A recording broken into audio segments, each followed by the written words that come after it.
Colosenses 4, 7 al 18. Y cuando lo ven, seguramente van a pensar, Josías, ¿cómo vas a predicar todo un sermón sobre los saludos de Pablo al final? Sé que más de uno cuando toca un pasaje como este, piensa, yo no sé cómo os saluda Pafras, me va a santificar. Necesito pensar más en la supremacía y la suficiencia de Cristo, como hemos visto en otros pasajes. Pero tal vez para pensar en este tema sería apropiado comenzar con una pregunta y es esta: ¿qué es la Biblia? ¿Qué es la Biblia? Si tuvieras que escribir una respuesta en un examen, ¿qué es la Biblia? ¿Qué pondrías? Yo especulo que la mayoría de nosotros al ver la pregunta diríamos, pues es la palabra de Dios, ¿sí? La Biblia es la palabra de Dios, ¿sí? Es una respuesta buena, pero tal vez un poco incompleta. ¿Por qué? Porque pregunto, ¿Dios ha dicho otras cosas en la historia que no están registradas en la Biblia? ¿Jesús dijo otras cosas que no fueron registradas en los evangelios? Claro, o sea, Jesús dijo muchas cosas que no tenemos en la Biblia. ¿Esas palabras eran palabras de Dios? Claro, Jesús es Dios, todo lo que dijo es palabra de Dios. Y Dios dijo muchas cosas a Adán, muchas cosas a Abraham. Jesús cenaba con Abraham. Entonces, ¿qué es la Biblia? Si es algo más que solamente la palabra de Dios. Bueno, es de que la Biblia es la revelación completa, perfecta y suficiente que nos revela quién es Dios. Y es suficiente para salvarnos y santificarnos, ¿no? La Biblia es muy especial, es la palabra de Dios, pero son palabras aún más especiales, porque Dios con toda su sabiduría, con todo su poder, su capacidad de crear a todo el mundo, pues decide en su infinita sabiduría de que estas palabras que tenemos en la Biblia son todo lo que nosotros necesitamos para la vida y la piedad, para la salvación y la santificación. No falta ninguna palabra y no hay una palabra extra, ¿sí? Es una palabra perfecta, completa. Pablo dice a Timoteo en 1 Timoteo 3:15 que las sagradas escrituras te pueden hacer sabio para la salvación. Y además dice que toda la escritura es exaltada por Dios y útil a fin de que el hombre de Dios sea perfecto, ¿no? Es todo lo que necesitamos para la salvación y también la santificación. Entonces, aún las partes que a lo mejor nosotros no las vemos como tan importantes como las genealogías del Antiguo Testamento o los saludos al final de los libros del Nuevo Testamento, son importantes. Dios es demasiado inteligente. Él, siendo tan sabio y poderoso, decidió escribir esto, ¿no? Y vamos a tratar de extraer, ¿no?, algunos principios de estos saludos que pueden servirnos. Vamos a entrar en este texto como cualquier otro texto, pidiendo que Dios ilumine nuestras mentes y nos transforme con su palabra. Tengo un bosquejo un poco diferente que un sermón normal. Hay 11 saludos aquí en este pasaje y vamos a ir uno por uno, como si fuera un mensaje con 11 puntos, tratando de aprender de cada uno de ellos. Así que vamos a leer Colosenses 4, comenzando con el verso 7. En cuanto a todos mis asuntos, les informará Tíquico, nuestro amado hermano, fiel ministro y consiervo en el Señor. Porque precisamente para esto lo he enviado a ustedes, para que sepan de nuestras circunstancias y que conforte sus corazones. Y con él a Onésimo, fiel y amado hermano, que es uno de ustedes. Ellos les informarán acerca de todo lo que aquí pasa. Aristarco, mi compañero de prisión, les envía saludos. También Marcos, el primo de Bernabé, acerca del cual ustedes recibieron instrucciones. Si va a verlos, recíbanlo bien. También Jesús, llamado Justo. Esos son los únicos perdón. Esos son los únicos colaboradores conmigo en el reino de Dios, que son de la circuncisión, y ellos han resultado ser un estímulo para mí. Epafras, que es uno de ustedes, siervo de Jesucristo, les envía saludos, siempre esforzándose intensamente a favor de ustedes en sus oraciones, para que estén firmes, perfectos y completamente seguros en toda la voluntad de Dios. Porque de él soy testigo de que tiene profundo interés por ustedes y por los que están en la Odisea y en Hierápolis. Lucas, el médico amado, les envía saludos, y también Demas. Saluden a los hermanos que están en la Odisea, también a Nimpas y a la iglesia que está en su casa. Cuando esta carta se haya leído entre ustedes, háganla leer también en la iglesia de los laodicenses. Ustedes, por su parte, lean la carta que viene de la Odisea. Díganle a Arquipo, cuida el ministerio que ha recibido el Señor para que lo cumplas. Yo, Pablo, escribo este saludo con mi propia mano.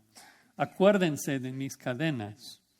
La gracia sea con ustedes. Amén. Vamos a orar. Padre, pedimos tu ayuda y tu sabiduría en esta tarde para extraer principios y comprender más de tu voluntad para nuestras vidas en este pasaje. Oramos que veamos más de tu gloria y de tus perfecciones, Padre, y instrucciones importantes para nuestras vidas. Y como siempre oramos que no seamos solamente oidores de tu palabra, sino hacedores. Y pedimos estas cosas en el nombre de Cristo Jesús, nuestro Señor. Amén. Entonces, comenzando ahí en el verso 7, vemos el primer ejemplo, que es Tíquico, un ejemplo de fidelidad. Un ejemplo de fidelidad. Tíquico fue un hermano que se juntó a Pablo en su tercer viaje misionero, se menciona en Hechos 20, versículo 4. Probablemente era de Asia, de la región de Colosas, ahí, Asia Menor.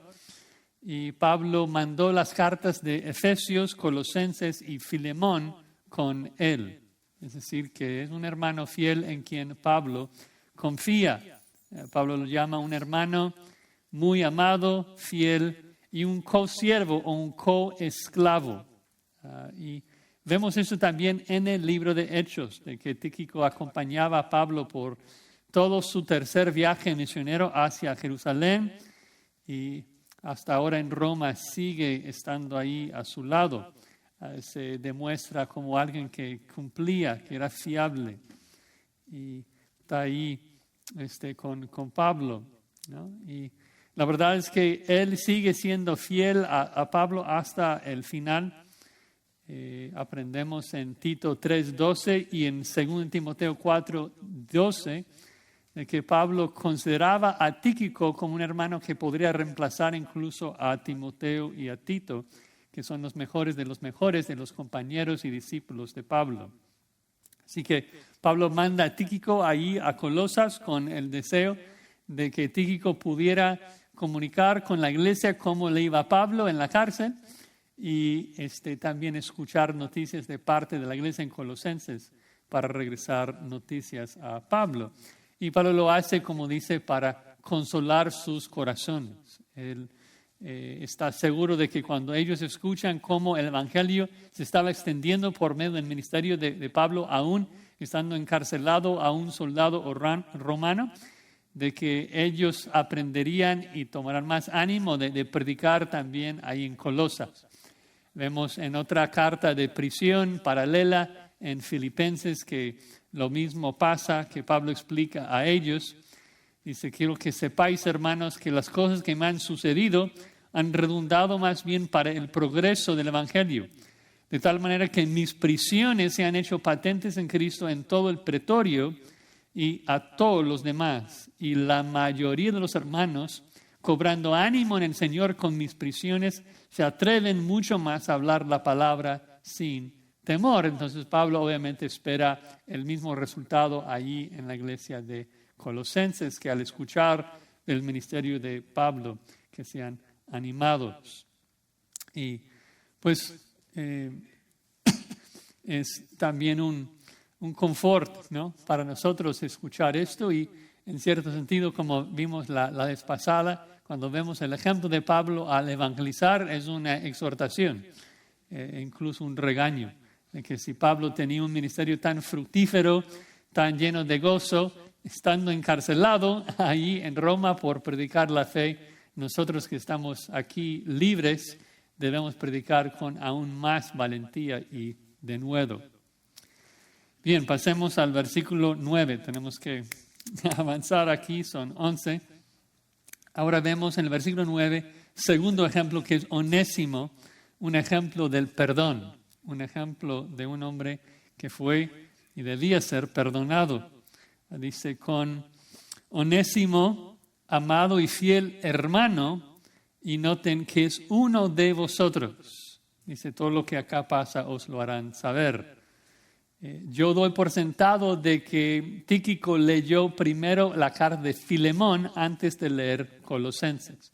Entonces, ellos ya habían escuchado la historia. Recuerden en la carta de Pablo a Filemón de que Onésimo fue un esclavo fugitivo de Filemón que luego llegó a ser salvo bajo el ministerio de Pablo.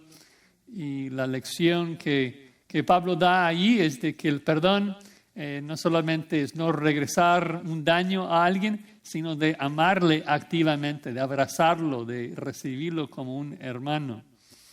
Entonces, si vamos a perdonar, debemos perdonar como Cristo nos ha perdonado, que aún en la cruz está orando por el perdón de los que le estaban crucificando.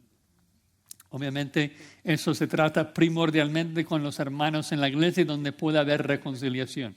Con el mundo buscamos su perdón, pero no controlamos si ellos llegan a ser reconciliados con nosotros. Pero en la iglesia siempre perdonamos y buscamos esa reconciliación. Entonces Onésimo robó y ofendió a Filemón, pero en el momento que Onésimo llega a Cristo, pues Filemón debía recibirlo como uno de ellos, un igual, ¿no? Debía cubrir su pecado y lavar sus pies, amarlo como cualquier otro hermano. Entonces, Pablo básicamente explica, ¿no?, de que Onésimo era una nueva criatura como todos nosotros. Entonces, si alguien tenía un problema con Onésimo, esto fue con otro. Ese Onésimo que fue un esclavo fugitivo que solamente robaba y lastimaba, pues él ya murió en la cruz del Calvario. Este Onésimo que regresa a ustedes es un cristiano, un amado y fiel hermano. E incluso ahora está sirviendo a Pablo, comunicando detalles acerca de su ministerio. Dice, os lo harán saber. Entonces, ellos debían recibir a Onésimo como uno de ellos. Es realmente increíble cuando pensamos en cómo debemos de tratarnos como hermanos, de perdonar y recibir, aun a los que nos han dañado. Bueno, pasemos ahora al versículo 10. Aristarco. Aristarco fue un ejemplo de ánimo, Pablo dice, Aristarco es mi compañero de prisiones y os saluda. Aristarco era de Tesalónica, acompañaba también a Pablo en su tercer viaje misionero. No sé si se acuerdan, ahí en Hechos cuando hubo un alboroto en Éfeso y buscaban a Pablo para matarlo, pero no podían encontrarlo. Entonces Hechos 19:29 dice que arrebataron a Aristarco y estaban listos para matarlo. Dios lo detuvo gracias a su misericordia, pero increíble que esto no detenía a Aristarco, no abandonó la obra, sino que seguía sirviendo a Pablo. De hecho, en Hechos 27:2 nos dice que Aristarco, después del tercer viaje misionero, no solamente regresó con Pablo a Jerusalén, sino que también viajó con Pablo voluntariamente en el viaje a Roma en el barco, que luego fue ahí un naufragio. Entonces, él voluntariamente acompaña a Pablo en ese viaje. Servía mucho a a Pablo. Y algo interesante es de que le llama mi compañero de prisiones, dando a entender de que lo consideraba como un prisionero con él. Y probablemente no porque fue arrestado, porque lo interesante es de que aquí en Colosenses Pablo llama a Aristarco compañero de prisiones y llama a Epafras compañero como siervo, pero luego en Filemón llama a Epafras compañero de prisiones y Aristarco su compañero de milicia. Entonces da a entender de que allí en Hechos 28:30 cuando Pablo explica que él estaba encarcelado en una casa alquilada, atado a un soldado romano, de que probablemente por las noches él podría tener una visita y que los hermanos estaban turnando. Y el día en que escribe Colosenses, pues Aristarco está ahí con él, y el día que escribe Filemón, Epafras estuvo con él. Entonces, esto creo que por lo menos en mi mente habla de la forma que él quiso animar a Pablo, pasando tiempo ahí con él y arriesgando su vida para hacerlo. O sea, uno tiene que ser valiente para acompañar a un prisionero que está encarcelado por predicar el evangelio y tú estás allí ayudándole. Hubiera una gran tentación de no querer asociarse con Pablo en la cárcel. Y si no lo crees, solamente tienes que preguntar a Pedro, cuando estuvo ahí antes de la cruz, cuando le preguntaban si estaba con Jesucristo, y él lo negó 3 veces porque no quería arriesgar su vida asociándose con Cristo. Pero no así Aristarco. Él estaba más que dispuesto a pasar tiempo ahí con Pablo en la cárcel. Bien, mitad del versículo 10. Solamente se menciona rápidamente también Marcos. Marcos es un ejemplo de restauración, Dice Marcos, el sobrino de Bernabé, acerca del cual habéis recibido mandamientos, si fuere vosotros, recibidle. Y realmente eso es maravilloso. Sabemos mucha información de Juan Marcos en el Nuevo Testamento, el sobrino de Bernabé. Al inicio del libro de Hechos, Juan Marcos tenía un lugar muy privilegiado en la iglesia primitiva. No podemos entrar en todos los detalles, pero la iglesia se reunía en Hechos 12 en la casa de la mamá de Juan Marcos. Y la tradición dice que se reunían ahí porque allí fue el lugar del aposento alto. Es decir, de que sí o sí, si la tradición es cierta o si solamente fue la iglesia primitiva en Hechos 12, Juan Marcos tuvo el privilegio de estar con los apóstoles desde los comienzos de la iglesia. Así que cuando Pablo va a su primer viaje misionero y va con Bernabé, obviamente traen a su primo Juan Marcos, el sobrino, y va con mucho entusiasmo seguramente, va a evangelizar a las iglesias allí en Galacia, pero llega a la primera ciudad allí de Galacia y Marcos, que a veces los historiadores lo llaman Marcos el mimado, pues no puede aguantar la dificultad de ese evangelismo y regresa a su mamá, regresa a casa, según Hechos 13, versículo 13. Y obviamente unos años después, cuando Pablo quiere comenzar su segundo viaje misionero, Bernabé sugiere otra vez traer a Juan Marcos y Pablo dice que no. Hechos 15:38 dice que hubo tal desacuerdo entre ellos que se separaron el uno del otro. Bernabé va con Marcos a Chipre y Pablo va con Silas. Entonces, según Pablo, en este momento Marcos no era un hermano confiable, no era sabio dejarle venir en su viaje misionero. Y el punto es de que hasta este momento de la historia Marcos tiene esa reputación de no ser un hermano confiable. Pero ahora lo encontramos en la lista de los hombres que él está recomendando. Él está ahora acompañando a Pablo en Roma y obviamente lo que vemos aquí es una evidencia de una restauración completa. Pablo dice, si viene, recibidle.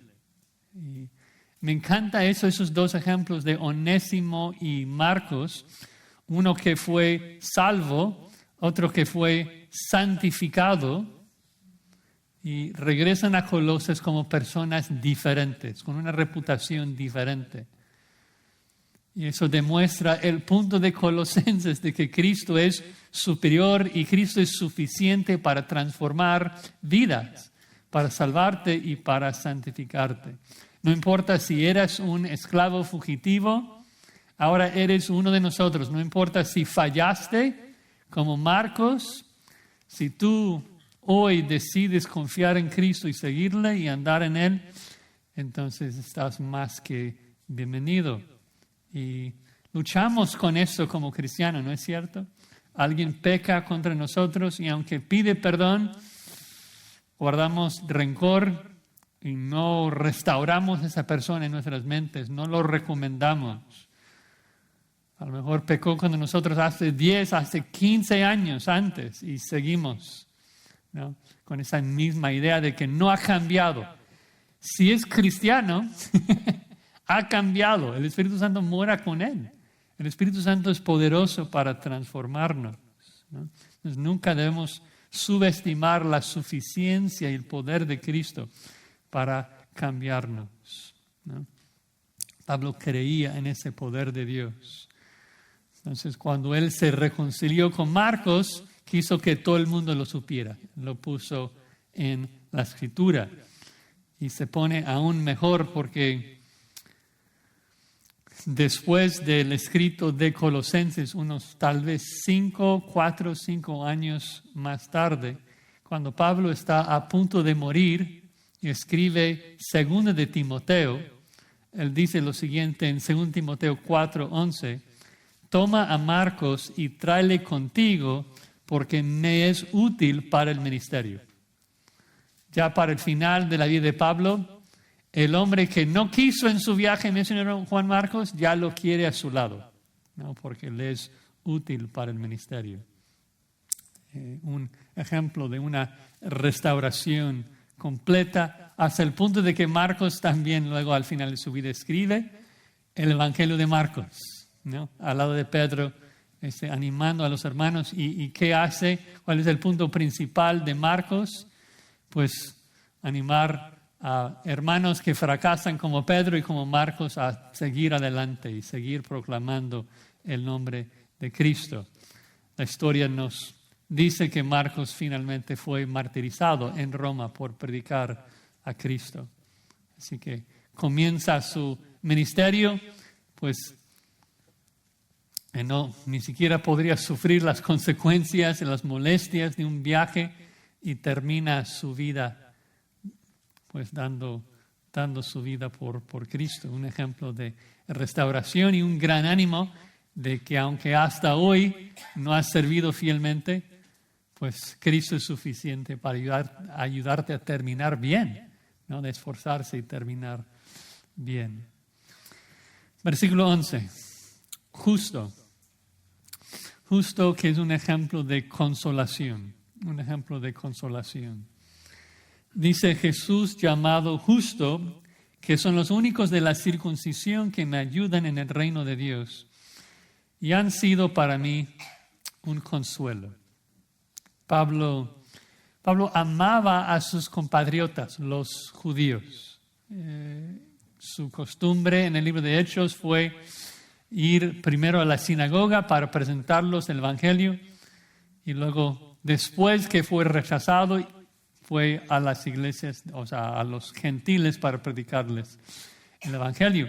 Pero interesante, él explica que la razón que él predicaba con tanto fervor a los gentiles, obviamente quería verlos salvos a ellos también, pero la razón que predicaba con tanto fervor a ellos fue para provocar celos a su nación, por su celo de ver a Israel salvo. Dice en Romanos 11:13 que soy apóstol a los gentiles y honro mi ministerio por si de alguna manera pueda provocar a celos a los de mi sangre y hacer salvos a algunos de ellos. Tenía una carga, un amor tremendo para su pueblo. Dice en Romanos 9:3, deseara yo mismo ser anatema, separado de Cristo por amor a mis hermanos, los que son mis parientes según la carne, que son israelitas. Es increíble el amor que Pablo tenía, ¿no? Que preferiría ir al infierno en lugar de los demás judíos. Y entonces, qué difícil fue cada vez que predicaba el Evangelio, de que los judíos eran los que rechazaban y rechazaban y rechazaban, y tan pocos creyeron. Pero por lo menos 3 creyeron y estaban ayudándole, ¿no? Entonces, la mayoría de los judíos odiando y rechazando a Jesús, y este Jesús, llamado justo, ni siquiera se considera digno de usar el nombre de su Señor, de Jesús. Y él, obviamente, Pablo dice que llega a ser un consuelo para él. Dios quiere que nosotros también seamos así para nuestros hermanos, que otros puedan decir de nosotros, Él me es un consuelo para mi vida. En particular cuando uno está pasando por aflicción, como Pablo, estando encarcelado. Versículo 12, sexto ejemplo, Epafras. Epafras, un ejemplo de solicitud.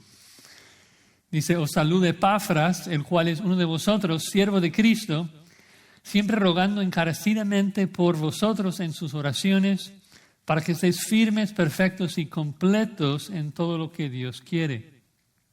Dice, porque de él doy testimonio de que tiene gran solicitud por vosotros y por los que están en la Odisea y los que están en Hierápolis. Vimos hace varios meses cuando comenzamos de que Epafras era el pastor fundador de la iglesia de Colosas.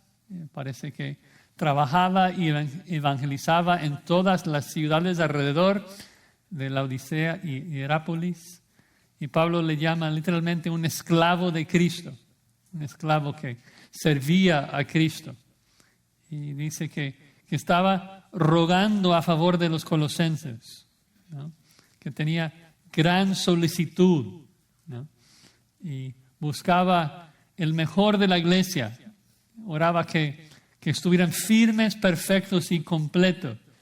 Que me es interesante porque son las 3 palabras que Pablo usa para describir su deseo para los colosenses también. En Colosenses 1:23, Pablo hablaba de estar fundados y firmes en la fe. Colosenses 1:28, perfectos en la venida de Cristo. Y Colosenses 2:10, que eran completos en Cristo. Pero me encanta que dice ahí de que está orando para que fuesen completos en todo lo que Dios quiere. Y esa parte es importante cuando hablamos de nuestra suficiencia en Cristo. Porque el punto es que tenemos todo lo que necesitamos para hacer la voluntad de Dios. Tenemos todos los dones, todos los dones que necesitamos para cumplir lo que Dios quiere para nosotros. Yo no puedo hacer todo lo que Dios quiere para ti. Yo no tengo capacidad para hacer todo lo que yo quisiera. Dios me da capacidad y suficiencia para cumplir lo que Él quiere de mí, ¿no? Entonces, otro dato importante creo es la forma en que los personajes bíblicos siempre oraban que Dios cumpliera su voluntad revelada. De que Pablo ya dijo que estaban completos en Cristo, pero eso no significa que entonces Pablo y Epafras simplemente dijeron, ok, entonces son completos, no necesitamos orar por ellos. No, son completos en Cristo, así que vamos a orar intensamente que sean completos en Cristo. Pero ya lo son. Sí, pero son en parte porque Dios está usando nuestras oraciones como medio de hacerles completos, ¿no? Y vemos ese principio en toda la Escritura de que Sí, o sea, si usted es salvo, gloria a Dios, pero no dejo de orar entonces de que tú permanezcas en Cristo, de que tú perseveres en Cristo, porque Dios usa nuestras oraciones para llevar a cabo su plan. Nos dice que Epafras rogaba encarecidamente, es el verbo donde agarramos nuestra palabra agonía, de luchar. Estaba luchando en oración para que los colosenses entendieran su suficiencia en Cristo, porque obviamente batallaban con esto, recuerdan, de que los falsos maestros estaban diciendo que necesitas a Cristo y nuestra filosofía y nuestras visiones y las obras y guardar el sábado y la circuncisión. Y Pablo y Epafras están orando, ¿no? De que entendieran su suficiencia en Cristo.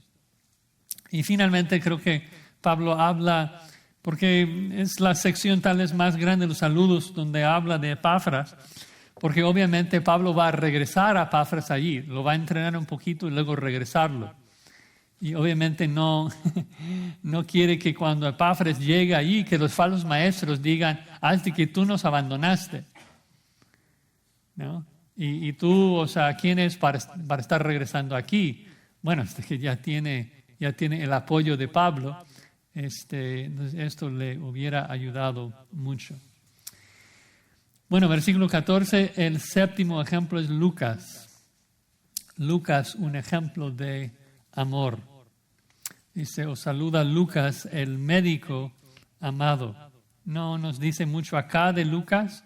Sabemos de que es el autor de Lucas y Hechos y era uno de los mejores amigos y más fieles amigos de Pablo.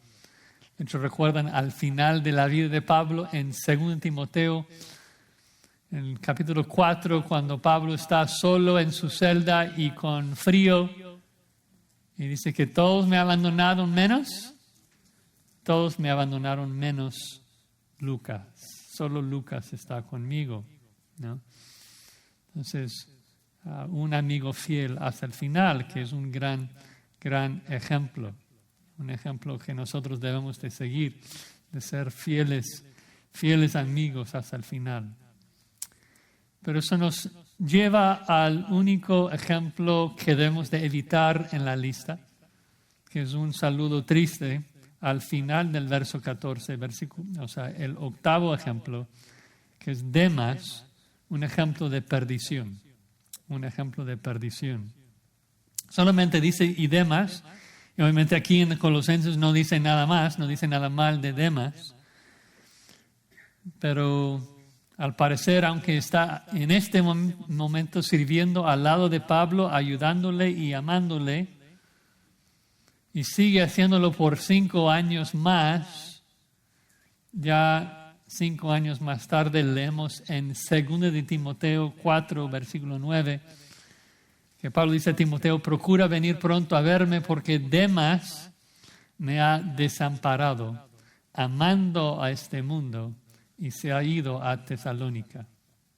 Que es bastante triste de que Demas se presenta como un apóstata que regresó al mundo. Y creo que podemos tal vez resaltar 2 cosas aquí. Primero, el conocimiento de Cristo, como Pablo nos explica en esta carta, no vale nada si no andemos en Él. ¿Sí?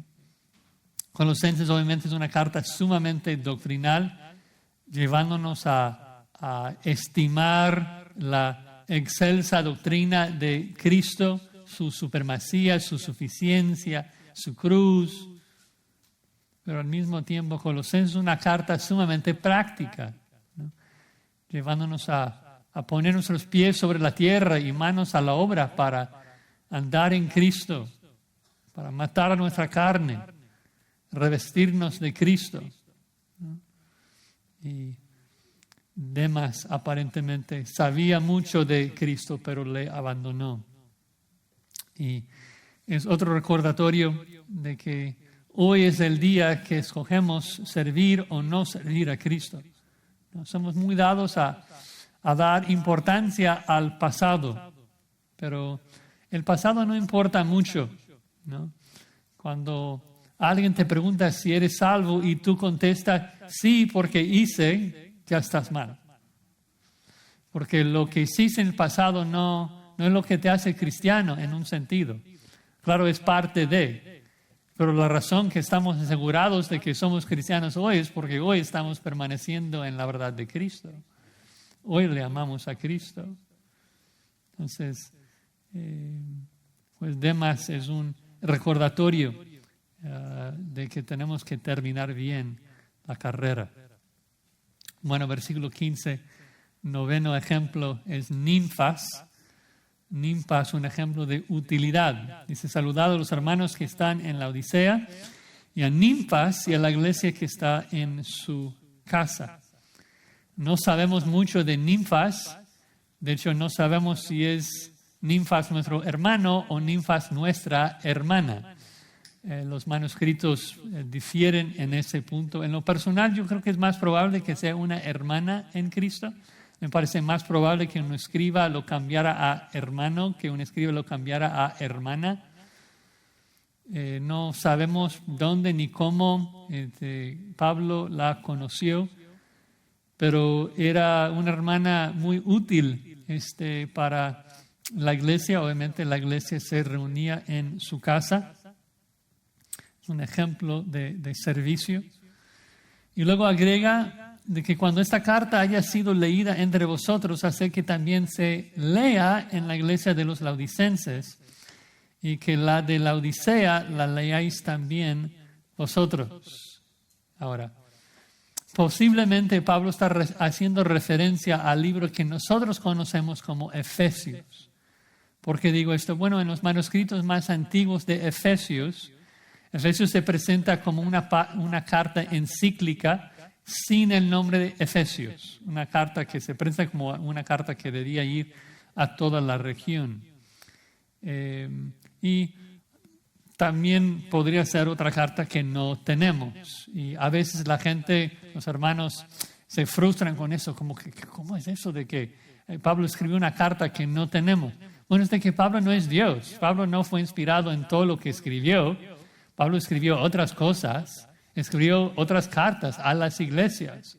Él menciona explícitamente en 1 Corintios 5:11, de que había escrito una carta antes de 1 Corintios. Entonces sabemos que Pablo escribió otras cartas, no están en la Biblia porque no fueron inspirados por Dios.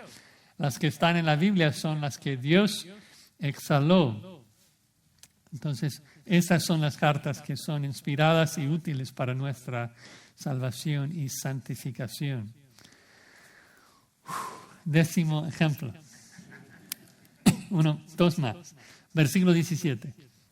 Arquipo, que es un ejemplo de confianza. Un ejemplo de confianza. Dice, decid, Arquipo, mira que cumplas el ministerio que recibiste en el Señor. ¿Qué ministerio recibió? Bueno, en Filemón, versículo 2, vemos de que él se presenta como compañero de milicia, de que es un pastor, es el pastor que se quedó a cargo de la iglesia en Colosas. Entonces, aunque no sabemos exactamente qué fue el ministerio preciso al que Pablo enfatiza aquí, seguramente si es pastor, pues las palabras de Pablo a Timoteo en 2 Timoteo 4 aplican, que te encarezco delante de Dios y del Señor Jesucristo, que juzgará a los vivos y a los muertos en su manifestación y en su reino, que prediques la palabra. Es el ministerio de cada pastor, que instes a tiempo y fuera de tiempo, redarguye, reprende, exhorta con toda paciencia y doctrina. Entonces Pablo dice, cúmplalo, ¿no? Haz tu ministerio. Y eso es precisamente lo que Pablo hacía en todo momento. Y él entonces es nuestro último ejemplo. En el versículo 18, Pablo, un ejemplo de imitar. Pablo, un ejemplo de imitar. Dice, la salutación de mi propia mano de Pablo, acordaos de mis prisiones, la gracia sea con vosotros. Amén. Pablo probablemente no escribió sus cartas en particular por lo que menciona en Gálatas 4:5, que tenía un problema con sus ojos. Menciona que los gálatas hubieran quitado sus propios ojos para regalarlos si pudieran. Entonces, él dictaba sus cartas, un escriba, pero puesto que varios falsos maestros escribían cartas en el nombre de Pablo, él siempre los firmaba al final. Y eso también lo explica en segunda de Tesalonicenses 3:17. Así que dice, esto es mi firma con mi propia mano. Y termina, acordaos de mis prisiones, la gracia sea con vosotros. Sí. Me encanta que termina en un punto tan tierno.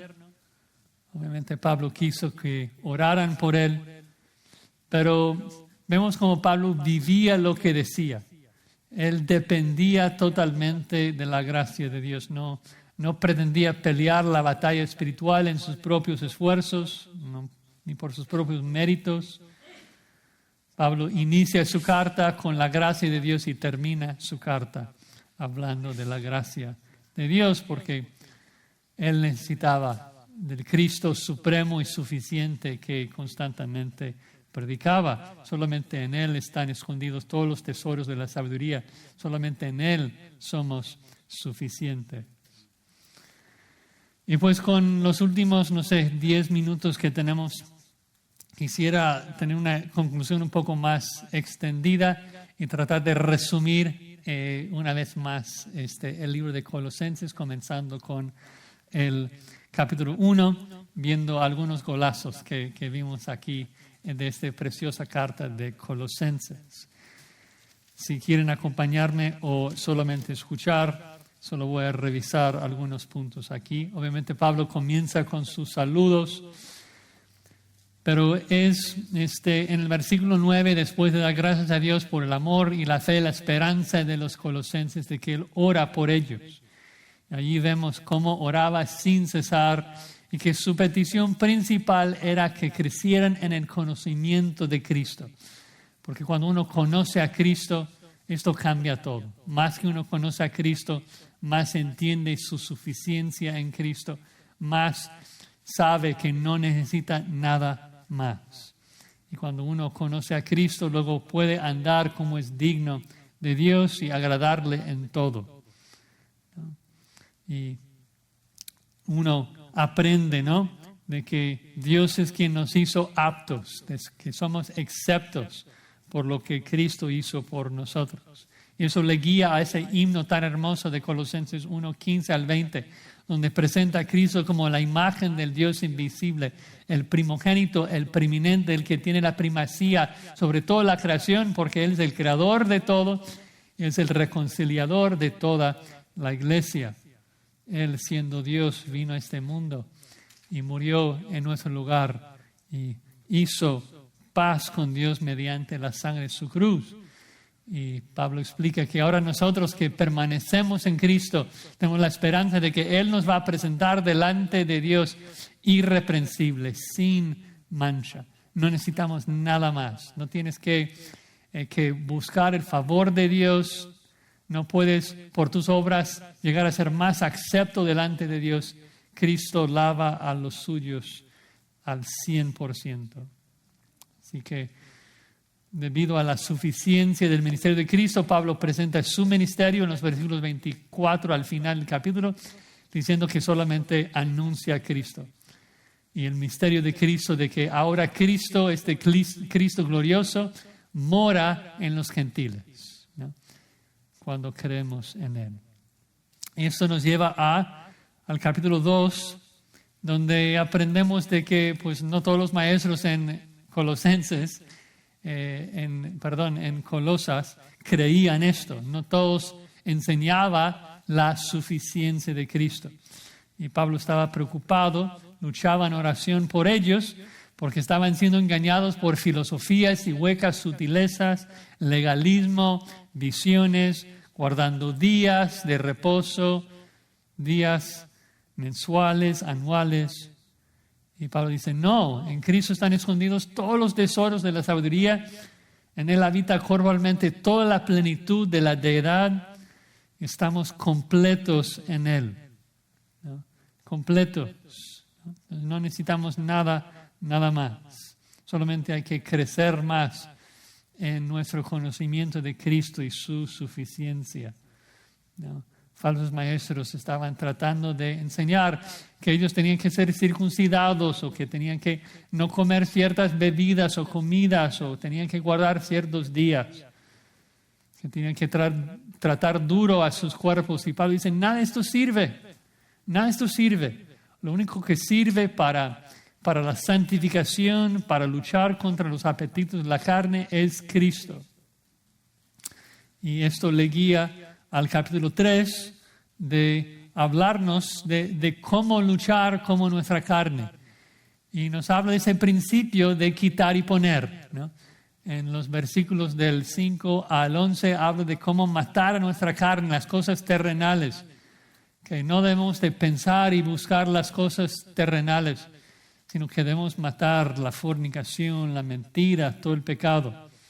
Y el argumento ahí de Colosenses 3 es de que si has sido resucitado con Cristo, estás al lado de Cristo en los lugares celestiales, entonces obviamente no vas a estar aquí buscando las cosas sucias de la tierra, del pecado, del mundo.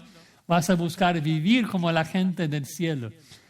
Y él describe en los versículos 12 en adelante cómo es de que uno vive en el cielo revistiéndose de las virtudes de Cristo, de misericordia, de compasión, de paciencia, el perdón el uno al otro, el soportar el uno al otro, el llenar nuestras vidas con Cristo, que la palabra de Cristo mora en abundancia en nosotros, cantando y alabando y dando gracias a Dios. Y pues después de esto luego llega a ser muy práctico y entra en la casa del cristiano y le explica cómo amar a su esposa, cómo la esposa debe sujetarse a su marido, cómo el padre debe no exasperar a su hijo, cómo el hijo debe obedecer, cómo esclavo debe de servir, cómo el amo debe tratar con justicia a su esclavo. Para Pablo, hablar de doctrina no es suficiente. Hay que aplicarlo a la vida, ¿no? Hay que ver cómo la suficiencia, la doctrina de la supremacía de Cristo cambia y transforma nuestras vidas. Un cristiano no solamente cree diferente, un cristiano vive diferente, ¿no? Parece a Cristo, vive como Cristo, ¿no? Entonces, nosotros tenemos que aplicar el mensaje de Colosenses a la vida, y obviamente la semana pasada vimos de que también transforma nuestra lengua y que estamos en constante oración y en particular oración por la salvación de los demás, orando que Dios nos dé oportunidades para predicar con valentía, que Dios abra puertas y nos ayude y que salve a los que todavía no conocen a Cristo, porque al final de cuentas, si Cristo es tan suficiente y tan supremo, queremos que todo el mundo le conozca y que todo el mundo le dé gloria, porque Él es digno de recibir toda la alabanza de todo ser humano en este mundo. Así que, hermanos, crezcamos en nuestro conocimiento de Cristo y que lo apliquemos a nuestras vidas, vistiéndonos de la suficiencia y la supremacía de nuestro Señor Jesucristo. Amén. Amén. Vamos a orar.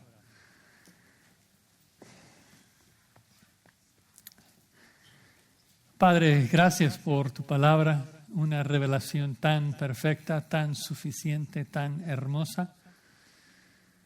Y oramos que crezcamos en nuestro conocimiento de nuestro Señor Jesucristo. Que tu Espíritu Santo nos ilumine y nos ayude a conocerle más y más. Y no mera información, sino que nos enamoremos más de Él.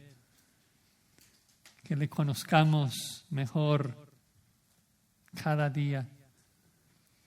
Pero también oramos de que tu Espíritu Santo, Padre, nos transforme por medio de ese conocimiento. Y que podamos llegar a ser como Cristo. Que su palabra more en nosotros, que su palabra salga de nuestras bocas, que su palabra salga en nuestros cantos, y que todo el mundo vea la supremacía y la suficiencia del Cristo que amamos. En su nombre oramos. Amén.